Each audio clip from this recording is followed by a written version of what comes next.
ये फिल्म एक सच्ची कहानी पर बनाई गई है। शुरू में ये बताया जाता है कि जून 1940 में जर्मन ने फ्रांस पर कब्जा किया। बेसिकली इस फिल्म की कहानी एक किरदार एवन रेहॉन से स्टार्ट होती है, जो कि गाड़ी में जा रहा होता है और पीछे आने वाले कैनन के सोल्जर इस आदमी को इन्वेस्टिगेशन के लिए ले जाते हैं। वो लोग समझते हैं कि ये वॉर सेलर है, उसे जाने दिया जाता है। गाड़ी लेकर वो ऐसी जगह जाता है जहाँ बहुत से एयरप्लेन्स खड़े होते हैं और वहाँ एक रूम में एंटर हो जाता है। वहाँ एक आने वाला ऑफिसर बताता है कि जंग खत्म हो गई है, इंग्लैंड में मरने से बेहतर है तुम फ्रांस में रहो। ये कहकर वो चला जाता है। वहाँ पास खड़े कुछ जर्मन के ऑफिसर पायलट ऑफिसर्स बात कर रहे होते हैं। जैसा कि वो कहते हैं कि प्लान्स हमारे पहले से ही तैयार हैं, पहली बात हम रॉयल एयरफोर्स को तबाह कर देंगे। फिर पास खड़े एक एयरप्लेन में एवन जाकर बैठ जाता है और उसको ले जाता है। पायलट ऑफिसर उसको रोकने के लिए भागते हैं, लेकिन एवन चला जाता है। नेक्स्ट सीन में पायलट ऑफिसर ऑफिस की जगह दिखाई जाती है जहाँ एयर अटैक्स हो रहे होते हैं।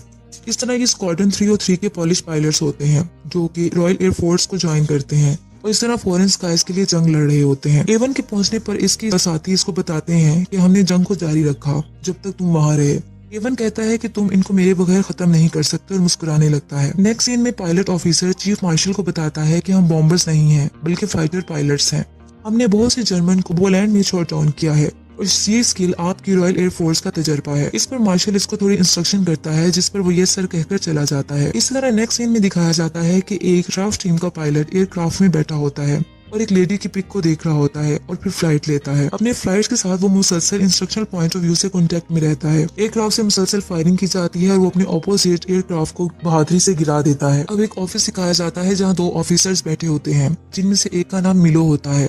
जब वो बाहर आते हैं तो वो देखते हैं कि इवन अपनी राफ्ट टीम को लेकर वहां पहुंच चुका होता है। थोड़ी देर में ट्रेनर वहां जाकर उनको पे अटेंशन कहता है और बहादुर पॉलिश पायलट्स भी कहता है और कहता है कि तुम्हें राफ्ट में वेलकम कहा जाता है। अब ये मेरी ड्यूटी है कि मैं तुम सबको टीच करूं। उसके बाद पॉलिश पायलट्स को लैंग्वेज पढ़ाई जाती है, जो कि इनको लैंग्वेज बैरियर्स होते हैं, और उसके बाद इनके कुछ चेकअप भी किए जाते हैं, जो कि आई साइट टेस्ट किए जाते हैं। थोड़ी देर में इन सबको एयरक्राफ्ट की तरफ ले जाते हैं और एवन बताता है कि एयरक्राफ्ट को जमीन से उतारने से पहले इसके व्हील्स को खोल देना। फिर एवन मार्शल बताता है कि एक चीज जो हम जानते हैं वो ये है कि उड़ना कैसे है। मिलो गिब्सन जो कि कमांडिंग ऑफिसर होता है वो मुसलसल इनसे बात कर रहा होता है। फिर पॉलिश पायलट्स उसको कहते हैं कि ये वो लोग हैं, यानी जर्मन वो लोग हैं जो हमारे लोगों को मार रहे हैं और हम कुछ नहीं कर रहे हैं। और वो आवाज लगाता है जैसे कि मेरी बीवी और एक छोटी लड़की। मिलो इनकी बातें सुनकर बहुत गुस्से में आ जाता है और कहता है कि मैं जानता हूँ कि तुम अच्छे तरीके से फ्लाइट ले सकते हो, लेकिन तुम्हारे अंदर दूसरे एट्रीब्यूट्स भी अहम हैं जो कि लाजमी होने चाहिए, जैसे कि यूनिटी और डिसिप्लिन। सिर्फ इन्हीं तरीकों से एक जेंटलमैन हम जीत सकते हैं। ये कहकर मिलो ऑफिस में चला जाता है और अंदर जाने के बाद अपने बड़े ऑफिसर को बताता है कि इनके कुछ इश्यूज आ रहे हैं, जैसे कि एरोगेंस, रिस्पॉन्सिबिलिटी, डिसिप्लिन इश्यूज आ रहे हैं। इस पर वो ऑफिसर कहता है कि तुम कमांडर हो जिसको तुम्हें मैंने हर रिस्पॉन्सिबिलिटी दे दी है, इसलिए तुम्हारा तमाम ऑपरेशन मैं तुम पर छोड़ रहा हूँ और मैं तुम पर रिलाई करता हूँ और तुम रिस्पॉन्सिबल होगे। मिलो बाहर आता है और वो आकर इवन से पूछता है कि कोई प्रॉब्लम तो नहीं है। उस पर इवन बताता है कि वही मसले हैं जैसे स्पीड और वर्किंग इन रिवर्स। वो सब देखते हैं कि एयरक्राफ्ट बुरे तरीके से लैंड होता है और वो भागते हुए एयरक्राफ्ट की तरफ जाते हैं। वो देखते हैं कि एयरक्राफ्ट मिट्टी से भर जाता है, जबकि इसमें से निकलने वाला पायलट कहता है कि ये सब व्हील्स की वजह से हुआ। एक्चुअली यहाँ ये दिखता है कि ये सब एयर वार जर्मन्स के अगेंस्ट प्रैक्टिस कर रहे होते हैं, जो कि इन्होंने वहाँ वार करनी होती है। जबकि दूसरी तरफ जर्मन्स को दिखाया जाता है जो कि पायलट ऑफिसर्स होते हैं और वो ये कहते हैं कि रॉयल एयरफोर्स की लास्ट 2 वीक से अपनी ताकत खो रही है और हम इस एयरफील्ड्स में उतर रहे हैं जहाँ अभी हम बॉम्ब गिरा रहे हैं, और वो अपने आप को विक्टर्स कहते हैं। इस तरह वो हवा में उड़ने वाले एयरक्राफ्ट्स को देखते रहते हैं। जबकि दूसरी तरफ दिखाया जाता है कि मिलो अपने पॉलिश पायलट्स को इंस्ट्रक्शंस दे रहा होता है और इसी तरह जो लेडीज पायलट्स हैं वो लोकेशन को आइडेंटिफाई कर रही होती हैं। हवा में एयरक्राफ्ट्स के थ्रू जर्मन से जंग होती है। मिलो गिब्सन जल्दी से बैक होम की कमांड करता है, ये कहकर कि ये एक ऑर्डर है। जर्मन के कुछ जहाजों को गिरा दिया जाता है। अब पॉलिश फाइटर्स लैंड करते हैं और देखते हैं कुछ पायलट्स की डेथ हो गई है जो कि जर्मन होते हैं। इवन जब लैंड करता है तो वो एक कपड़ा लेकर उन जर्मन्स की डेड बॉडीज पर डाल देता है, ये कहकर कि ये हम भी हो सकते थे। लेकिन दूसरा पायलट कहता है कि ये भी तुम्हारे साथ ऐसा ही करेंगे जैसा तुम इनके साथ अच्छा कर रहे हो। इस पर वो आइवन को कहता है कि तुम हाफ स्विस हो, जिसकी वजह से तुम्हारे अंदर जर्मन्स के लिए हमदर्दी है। और इस तरह वो ये कहता है कि हम यहाँ जर्मन्स को मारने आए हैं, ना कि इनके लिए दुआ करने। ये कहकर वो चला जाता है। अब मिलो एक दोबारा मीटिंग अरेंज करता है और सबको बताता है कि हम अपनी दुश्मन को शूट करने जा रहे हैं और तुम सबको स्ट्रिक्टली सब चीजों को फॉलो करना है। इस पर बड़ा ऑफिसर एक मैसेज पढ़कर सुनाता है और वो कहता है कंग्रेचुलेशंस 3 और 3 स्क्वाड्रंस। इनको कहता है कि तुम्हें कल से मुकम्मल तौर पर ऑपरेशन के लिए तैयार रहना है। इवन कहता है कि हम कल से ऑपरेशन पर होंगे। इस पर सब खुशी से एक दूसरे को गले मिलते हैं। अब ट्रेनिंग के लिए सब चले जाते हैं और तमाम अपना यूनिफॉर्म भी पहन लेते हैं।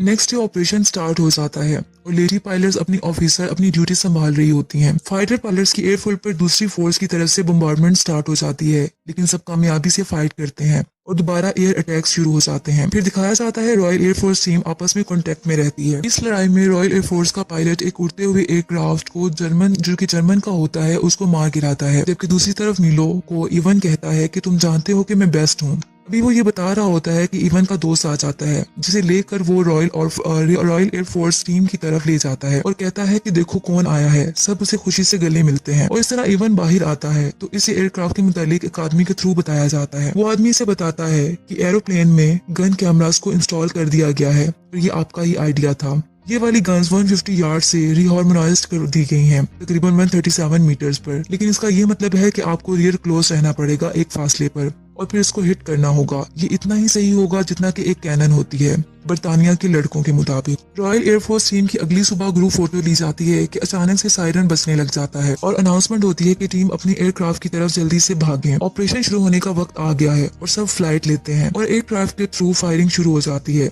जबकि लेडी पायलट्स दोबारा अपनी पोजीशन एरियाज को लोकेशन को आइडेंटिफाई करने के लिए बैठ जाती हैं। कुछ जहाजों को तबाह कर दिया जाता है। फिर एक साइन जाहिर होता है रिफ्यूलिंग और लैंडेड। जहाजों को रिफ्यूल किया जाता है और फिर से फ्लाइट होती है। रॉयल एयरफोर्स टीम के एक टीम मेंबर के एयरक्राफ्ट से बम्बार्डमेंट और फायरिंग होना बंद हो जाती है। इस पर ऑपोजिशन जर्मन की टीम से फायरिंग होती है और वो जख्मी हो जाता है और उसका खून बहने लगता है। इसका एरोप्लेन भी क्रैश हो जाता है और वो पानी में जा गिरता है। जहाँ इसको एक छोटी सी विक्टिम बच्ची इमेजिन होती है जो कि हंस रही होती है। आखिरकार वो पानी में डूब जाता है। रॉयल एयरफोर्स टीम अब खामोश उदास होती है क्योंकि इनका साथी मर चुका होता है। मिलो एक किताब रूडिमेंट्री पॉलिश पढ़ रहा होता है। अब दोबारा से एयर वॉर को दिखाया जाता है। एयरफोर्स टीम हवा में एक सुकून से फ्लाइट में होते हैं कि अचानक एक प्लेन पर अटैक हो जाता है और सब बहुत अलर्ट हो जाते हैं। एवन के एयरक्राफ्ट पर आग लग जाती है, लेकिन वो सक्सेसफुली एयर बैलून के हेल्प से नीचे उतर आता है, जबकि दूसरा टीम मेंबर उसके जिस्म पर आग लग जाती है और वो जख्मी हो जाता है। नेक्स्ट सीन में पायलट पॉलिश फाइटर्स की पार्टी दिखाई जाती है, जहां चीफ मार्शल सबसे एड्रेस करता है और कहता है कि मैं इस इवनिंग के हॉस्टल से आपको इंट्रोड्यूस करवाना चाहता हूँ। वो एक लेडी को बुलाता है जो कि आकर सबसे बात करती है और वो ये कहती है कि इवनिंग पायलट्स ब्रेव सोल्जर्स के लिए है, जो कि पायलट ऑफिसर्स के लिए है जिन्होंने इंग्लैंड के स्काइज में हमारे लिए लड़ाई लड़ी। उसके बाद एवन गुस्से में आ जाता है और बोलता है कि तुम हमारे ही शहरों में बॉम्ब गिरा रहे हो और शूट कर रहे हो और हमारा ही शिकार कर रहे हो। हम यहाँ शैंपियन पी रहे हैं और अपने शहरों पर बॉम्ब गिरा रहे हैं। दे आर बुचरिंग अस और हमें शूट किया जा रहा है और फांसी दिए जा रहे हैं। इसके बाद वो ऐसी बातें करता रहता है जबकि मिलो आके इसको चुप करवाता है। अब मिलो कुछ देर में इस रूम में आता है जहाँ जख्मी पायलट्स होते हैं। इनमें से एक का चेहरा भी जला हुआ होता है। वो इसे कहता है कि रिमार्केबल मैन हमेशा ग्रो करता है, तुम्हें इस पर फख्र करना चाहिए। कि दूसरी तरफ एक और पॉलिश पायलट को दिखाया जाता है जो कि कैंडल सिलाई बैठा होता है और वो बहुत ही सैड होते हैं क्योंकि उनके साथी मर गए होते हैं। इवन उसको आकर कहता है कि तुम यहाँ क्या कर रहे हो, तो फिर वो मैंने एयरक्राफ्ट में उन्हीं लोगों को देखना शुरू कर दिया था, वो तुम्हारी और मेरी तरह लोग थे। इस पर इवन कहता है कि इन प्लेन्स में लोग नहीं थे, लेकिन सिर्फ जर्मन्स थे, वो जर्मन जिन्होंने हमारे साथ बुरा किया था। मेरी बात सुनो, तुम्हें इन चीजों से गुजरना है, तुम अभी भी जिंदा हो, तुम सांस ले रहे हो एक जंग में, ये सबसे अहम चीज है। वो एक्चुअली इवन उसकी हौसला अफजाई उसको इनकरेज करता है। अब मिलो सब पायलट के साथ मीटिंग करता है और सब फ्लाइट ऑपरेशन पर चले जाते हैं। दूसरी एयर वॉर दोबारा शुरू हो जाती है और बहुत से जहाजों को तबाह कर दिया जाता है। अब एक रॉयल एयरफोर्स टीम के पायलट को कुछ मेमोरी जहन में आती है, जैसा कि एक बूढ़े आदमी को फायरिंग से मार दिया जाता है। अभी वो ये सोच रहा होता है कि इस पर फायरिंग हो जाती है। दूसरी तरफ एवन बहुत परेशान हो जाता है क्योंकि ये सब देख रहा होता है और गुस्से में आकर ऑपोजिशन जर्मन्स के जहाज को गिरा देता है। जर्मन्स के साथ फाइट मुसलसल होती रहती है। अब पॉलिश पायलट्स के दो बचे हुए एयरक्राफ्ट नजर आते हैं, जिसमें से एक का इंजन रुकने से वो क्रैश हो जाता है। अब सिर्फ एवन होता है, एवन पर फायरिंग शुरू हो जाती है। अब सिर्फ एवन बचता है जो कि ओनली सर्वाइवर होता है। पायलट लेडीज देखती हैं कि ऑपरेशन की क्या सिचुएशन है और इनकी आंखों में आंसू आ जाते हैं। अब एवन अपने एयरक्राफ्ट में जो कि जमीन पर गिरा होता है वो जख्मी हालत में जिंदा निकलता है और पास खड़े एक एयरक्राफ्ट की तरफ जाता है और देखता है कि इसके पार्टनर की डेथ हो गई है। वो शदीद गुस्से और गम में होता है। इस तरह स्क्वाड्रन लीडर बाकी फाइटर पायलट से कहता है ये बहुत एक्सेप्शनल वर्क था और बहुत ज्यादा हम फख्र महसूस करते हैं, लेकिन जो इन्होंने काम किया और जारी रखा ये अजीम शुक्रगुजारी के मुस्तहिक हैं। ये कहकर वो ऑफिसर्स चले जाते हैं। नेक्स्ट सीन में 1946 का टाइम दिखाया जाता है जो कि लंदन इंग्लैंड में दिखाया जाता है। इवन उड़ते हुए जहाजों को देख रहा होता है और ये भी दिखाया जाता है कि वो शायद 3 दिन में मुल्क छोड़कर शायद अमेरिका चला जाएगा। आखिर में ये बताया जाता है कि स्क्वाड्रन 303 बर्तानिया में सबसे ज्यादा स्कोर्स करने वाले फाइटर थे और 145 पॉलिश पायलट्स जिन्होंने बर्तानिया की जंग में हिस्सा लिया, इन्होंने 203 तैयारों को गिरा दिया और रॉयल एयरफोर्स को स्ट्रेंथ को कॉन्स्टिट्यूट किया।